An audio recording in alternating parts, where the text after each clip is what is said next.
پہ بیعت کرنے کا مفہوم کیا ہے؟ نیز بعد از بیعت مرید و شیخ پر آپس میں کس طرح کے حقوق واجب ہو جاتے ہیں؟ بیعت جو ہے یہ بیعن سے بنا ہے۔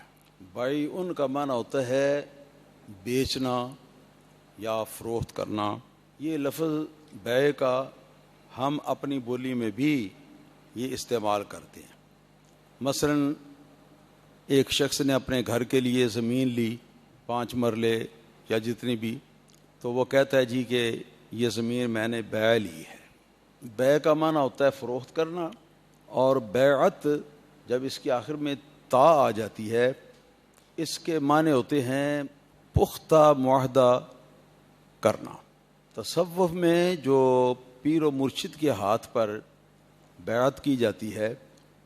یعنی مرشد اور مرید کے درمیان جو معاملہ شروع میں طے پاتا ہے اس کو بیعت اس لیے کہا جاتا ہے۔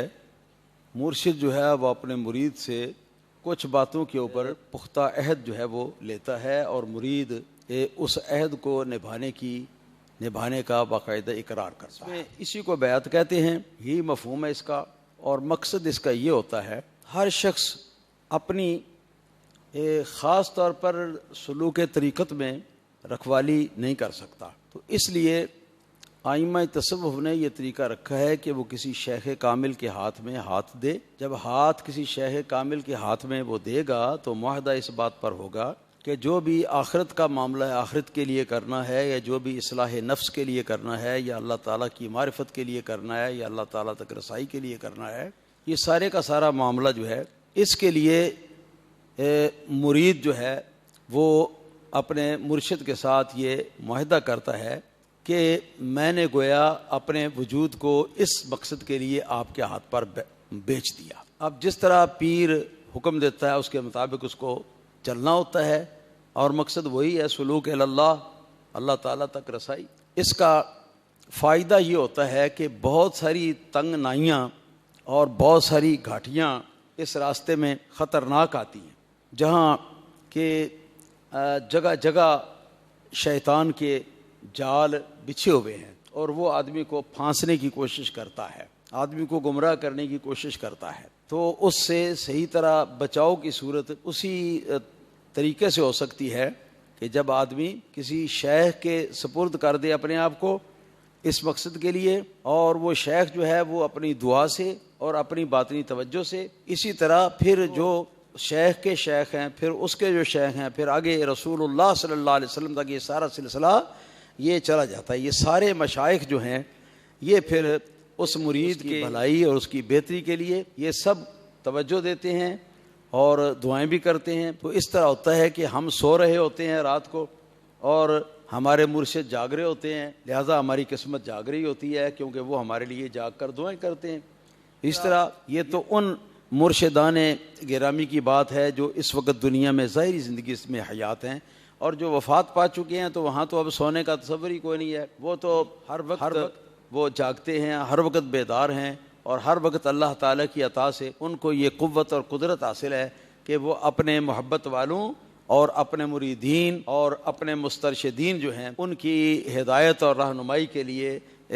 دعا بھی کرتے رہتے ہیں، اللہ تعالیٰ کی بارگاہ میں اپنی توجہات خصوصی سے بھی وہ نوازتے رہتے ہیں۔ یہ مفہوم ہے بیعت کا۔ یہ بھی ہے کہ یوم ندعو کل اناس بامامہم، قرآن پاک میں اللہ تعالیٰ نے فرمایا ہے کہ قیامت کے روز ہم سب لوگوں کو جب بلائیں گے، پکاریں گے، تو ان کے پیشوا کے نام کے ساتھ پکاریں گے۔ علامہ امام اسماعیل حقی رحمۃ اللہ علیہ تفسیر روح البیان میں اس کے تحت یہ لکھتے ہیں، فیقال یا حنفی یا شافعی